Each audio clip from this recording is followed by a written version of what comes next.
मैं विजय कुमार पटेल आप सभी का मेरे चैनल विक्ट्री विद पटेल में स्वागत करता हूं।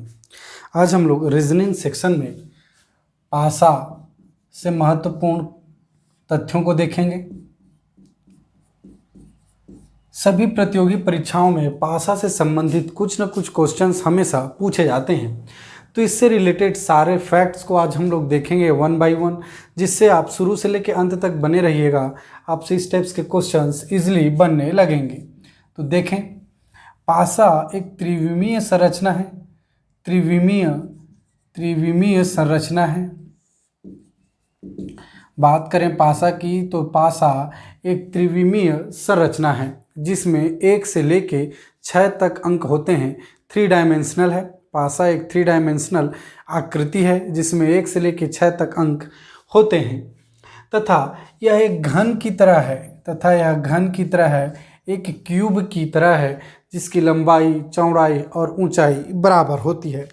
कुछ इस तरह से अगर चित्र के रूप में हम लोग इसे देखना चाहें, घन को समझना चाहें, तो हमने कहा कि घन एक त्रिविमीय संरचना है जिसमें 1 से लेके 6 तक अंक होते हैं तथा इसकी लंबाई, चौड़ाई और ऊंचाई बराबर होती है।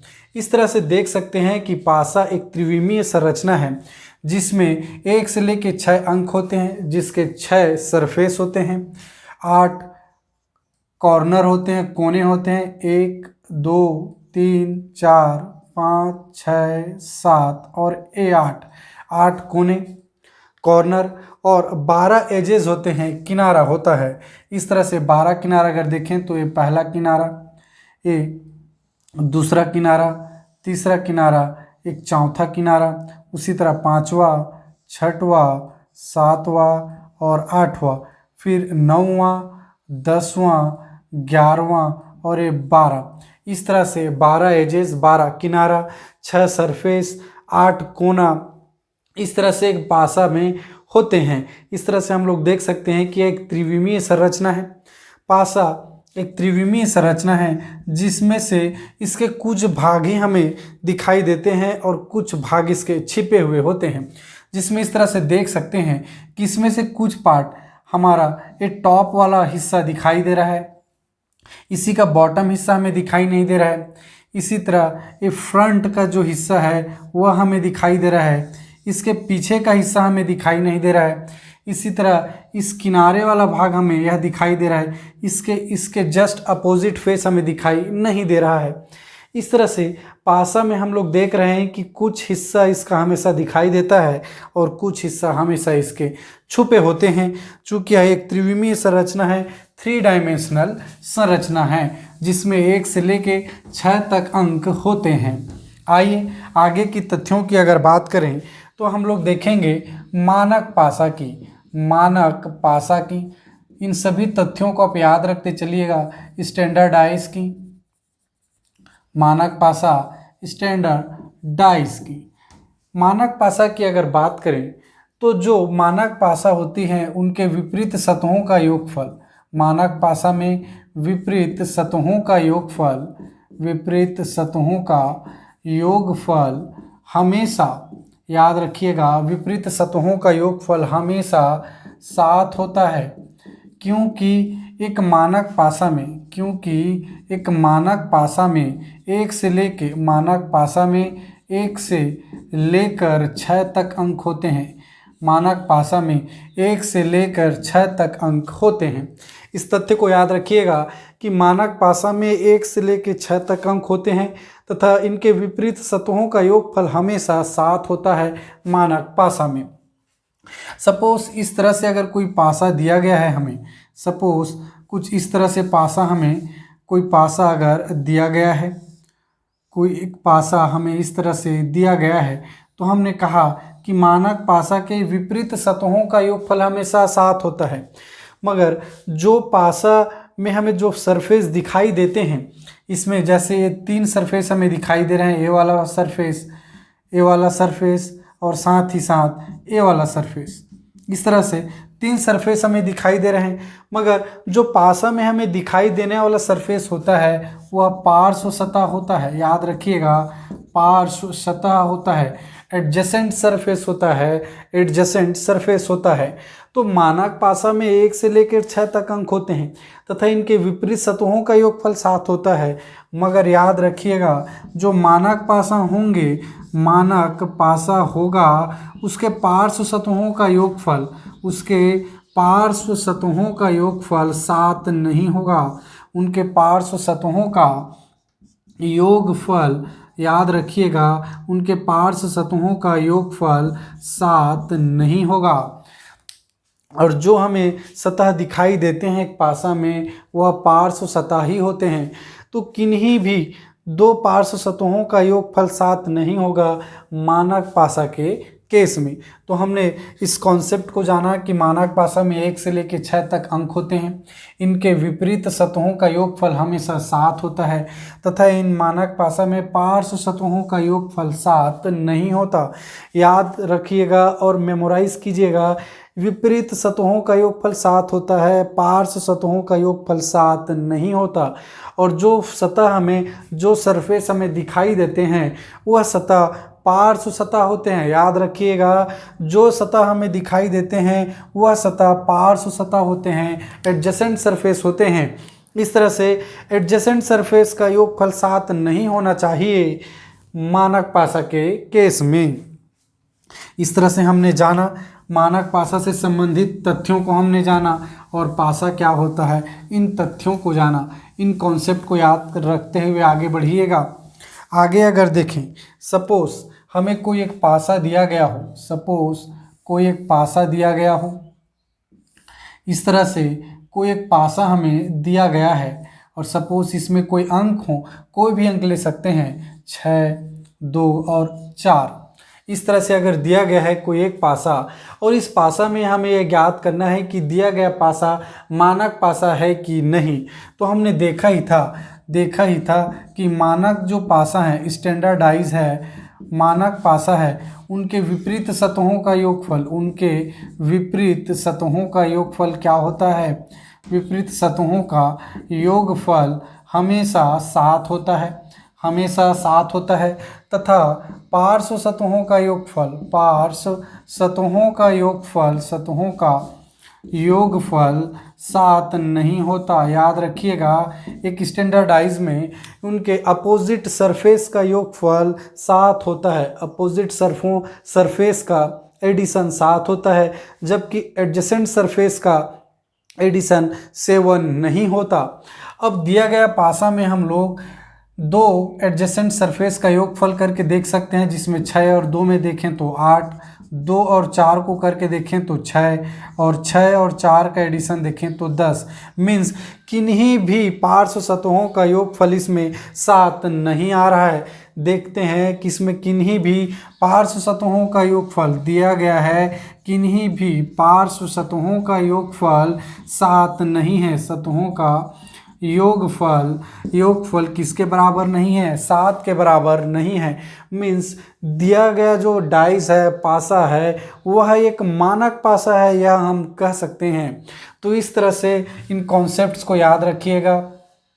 दूसरा, पहला जो भी क्रम में आप याद रखना चाहें कि अगर कोई एक पासा दिया गया है तो दिया गया पासा मानक पासा है कि नहीं, यह ज्ञात करने के लिए या पता करने के लिए हम उनके पार्श्व सतहों का योगफल करके देखते हैं, जो कि 7 के इक्वल नहीं आने चाहिए। अगर ये 7 के इक्वल नहीं आता तो दिया गया पासा एक मानक पासा होगा, जो कि हमें क्वेश्चन सॉल्व करने में आसानी होगी। इस कॉन्सेप्ट को भी आप याद रखिएगा। साथ ही साथ आगे बढ़ें दूसरे कॉन्सेप्ट की ओर, पासा से रिलेटेड। अभी हमें एक पासा दिया गया था, सपोज इसी तरह कोई एक और पासा दिया हो, सपोज इसी तरह हमें कोई एक और पासा दिया गया हो, कोई एक और पासा हमें इस तरह से कोई एक और पासा हमें दिया गया हो। हमने देखा कि एक पासा था, अब इसी तरह देखिए कि कोई दूसरा पासा दिया गया हो, कोई दूसरा पासा दिया गया हो कुछ इस तरह से। तो हम लोग इसमें 2 पासा में कंपेयर करके देखेंगे और विपरीत सतहों को निकालेंगे। सपोज इन पासा में, सपोज ये पासा 1 है और ये पासा 2 है। इन पासों में अगर देखें तो कोई एक अंक कॉमन है, इसमें 6 और इसमें भी 6, मीन्स दोनों पासों को कंपेयर करके देखें तो इसमें एक अंक कॉमन है, 6 इसमें भी है, 6 इसमें भी है। तो जो अंक कॉमन आते हैं उस अंक से हम लोग क्लॉकवाइज घड़ी की दिशा में, घड़ी की सुई की दिशा में घूम जाते हैं और अंकों को लिख लेते हैं क्रमशः। पासा 1 से 6, 2 और 4, और पासा 2 से 6, 5 और 3। मीन्स जो अंक कॉमन होगा वहीं से हम लोग घड़ी की सुई की दिशा में क्लॉकवाइज डायरेक्शन में घूम जाएंगे और अंकों को क्रमशः लिख लेंगे। तो जो अंक एक दूसरे के विपरीत आएंगे वो अंक एक दूसरे के नीचे आएंगे, वो एक दूसरे के विपरीत होंगे। चूंकि अब 6 के नीचे 6 हो नहीं सकता, तो अगर ये मानक है तो इसमें 1 से लेकर 6 तक होंगे, तो बचा क्या, इसमें 1 ही बचा। तो 6 के विपरीत में क्या होगा, 1, 2 के विपरीत में हम लोग देख ही रहे हैं 5, और 4 के विपरीत में हमेशा क्या, 3। यह क्लॉकवाइज कॉन्सेप्ट है जिसमें दो पासों को कंपेयर करके देखें और उसमें कोई एक अंक अगर कॉमन है तो जो अंक कॉमन होता है वहीं से हम लोग क्लॉकवाइज घड़ी की सुई की दिशा में क्लॉकवाइज घूम जाते हैं और अंकों को क्रमशः लिख लेते हैं, और जो एक दूसरे के नीचे आए वही एक दूसरे के विपरीत अंक होते हैं। जैसे कि इसमें देख सकते हैं 2 के नीचे 5, 4 के नीचे 3, तो एक दूसरे के विपरीत में होंगे। इसी तरह अगर देखें, अगला कॉन्सेप्ट अगर देखें हम लोग, याद रखिएगा ये दूसरा कॉन्सेप्ट कि दो पासों में कोई एक अंक कॉमन हो तो क्लॉकवाइज घूम जाते हैं जो अंक कॉमन है वहाँ से। अब इसमें 6 अंक कॉमन था।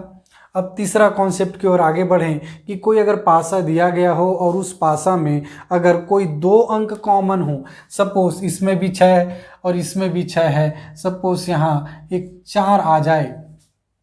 इस तरह से इन पासों में अगर देखें कि इसमें भी 6 है और इस पासा में भी 6 है, इसमें भी 4 है और इसमें भी 4 है, तो कोई दो पासा में अगर कोई 2 अंक कॉमन आ जाएं तो जो अंक बच जाते हैं वो एक दूसरे के विपरीत में हो जाएंगे। ये क्लॉकवाइज वाला कॉन्सेप्ट नहीं, ये दूसरा कॉन्सेप्ट है। क्लॉकवाइज कॉन्सेप्ट में कोई एक अंक कॉमन होता है तो क्लॉकवाइज घूमते हैं। इसमें देखेंगे दूसरे कॉन्सेप्ट में कि कोई दो पासा में अगर कोई 2 अंक कॉमन आ जाए, कोई 2 अंक कॉमन हो, जो कि हम लोग देख सकते हैं पासा 1 में 6 और 4, पासा 2 में 6 और 4, 2 कॉमन अंक हैं, तो जो अंक बच जाते हैं वो एक दूसरे के विपरीत हो जाएंगे। मीन्स यहाँ पे 5 के विपरीत क्या होगा, 2 होगा। इस तरह से यह कॉन्सेप्ट हमें याद रखना होगा, क्वेश्चन सॉल्व करने में हमें आसानी होगी। तो इस तरह से हमने देखा 1 बाय 1 3-4 कॉन्सेप्ट हमने देखा पासा से रिलेटेड। इन कॉन्सेप्ट्स को आप याद रखिएगा, आगे 1 बाय 1 क्वेश्चंस करते जाएंगे तो यह कॉन्सेप्ट्स हमें बहुत ही हेल्पफुल होगा क्वेश्चन सॉल्व करने में। अब सपोज क्वेश्चन 1 लेते हैं, टाइप 1 का क्वेश्चन लेते हैं जिसमें कोई एक पासा हमें दिया गया हो, कोई एक पासा दिया गया हो, कोई एक पासा हमें दिया गया है, सपोज 2, 3 और 6 हो। अब इसमें पूछा गया है कि 2 के विपरीत कौन सा अंक होगा, कौन सा अंक होगा, यह क्वेश्चन पूछा गया है। तो देखिए कोई एक पासा दिया गया है तो सॉल्यूशन की ओर आगे बढ़ें तो सबसे पहले हम लोग उसमें चेक करते हैं कि यह एक मानक पासा है कि नहीं। मानक पासा चेक करते हैं, और मानक पासा देखने के लिए हम लोग क्या देखते हैं कि इसके पार्श्व सतहों का योगफल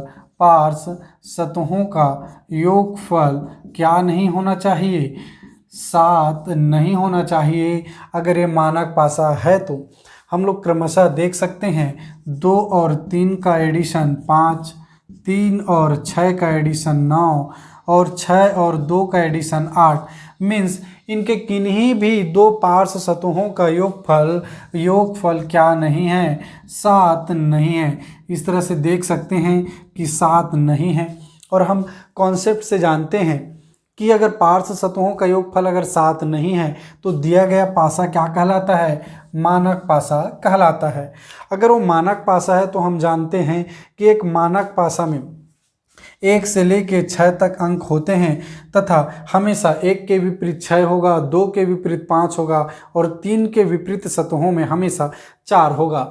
और इस क्वेश्चन में पूछा गया है कि 2 के विपरीत कौन सा अंक होगा, तो 2 के विपरीत क्या होगा, 5 होगा। यह हम कह सकते हैं क्योंकि यह पासा एक स्टैंडर्ड डाइस है, एक मानक पासा है, क्योंकि इनके पार्श्व सतहों का योगफल 7 नहीं है। तो यह कॉन्सेप्ट और टाइप 1 का क्वेश्चन आप याद रखिएगा। जब हमें कॉन्सेप्ट्स पता हो तो इस टाइप्स के क्वेश्चंस को हम लोग ईजिली कर सकते हैं। देखिए इसी टाइप के क्वेश्चन में और देखें, टाइप 1 में हमने देखा कि इसमें विपरीत सतहों का योगफल हमें क्या नहीं मिला, 7 नहीं मिला। सपोज इन्हीं में विपरीत सतहों में कोई मानक पासा ना हो, सपोज यहाँ पे 5 दिया गया हो। अब पूछा जाए कि 2 के विपरीत कौन सा अंक होगा, 2 के विपरीत कौन सा अंक होगा, तो सॉल्यूशन की ओर आगे बढ़े हम लोग। तो सबसे पहले चेक करते हैं कि दिया गया पासा क्या है, मानक पासा है कि नहीं। तो इस तरह से मानक पासा के लिए हम लोग देखते हैं इसके पार्श्व सतहों का योगफल क्या नहीं होना चाहिए, 7 नहीं होना चाहिए मानक पासा के केस में। अब यहाँ पे देखते हैं 2 पार्श्व सतहों का योगफल, 5 और 2 को जोड़ते हैं तो 7 मिल रहा है, 5 और 6 को जोड़ते हैं तो 11 मिल रहा है, 2 और 6 को जोड़ते हैं तो 8 मिल रहा है। मीन्स हमें ध्यान देना है कि यहाँ पे हमें 7 मिल चुका है। किन्हीं भी 2 पार्श्व सतहों का योगफल अगर 7 मिल जाता है, मीन्स दिया गया पासा डैश क्या है, मानक पासा नहीं है, मानक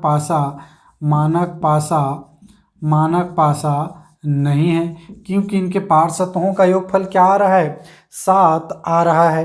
क्योंकि इनके पार्श्व सतहों का योगफल क्या है, 7 है। इस तरह से हम लोग कह सकते हैं कि दिया गया पासा क्या है, एक मानक पासा नहीं है। और मानक पासा नहीं है तो हम लोग नहीं कह सकते कि 2 के विपरीत में कौन सा अंक होगा।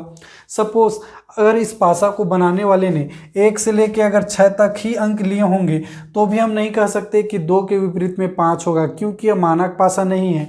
तो ऑप्शन में जो भी होगा, सपोज इस ऑप्शन में अगर इस तरह से दे दिया जाए कि 2 के विपरीत हो सकता है 1, हो सकता है 3, हो सकता है 4, तो ये ऑप्शन हो सकता है कि 2 के विपरीत 1 भी हो, 3 भी हो और 4 भी हो। तो इस तरह के क्वेश्चंस में जो कि मानक पासा नहीं है और एक ही पासा दिया गया हो, तो हम क्लियरली नहीं कह सकते कि उसके विपरीत में कौन सा अंक होगा।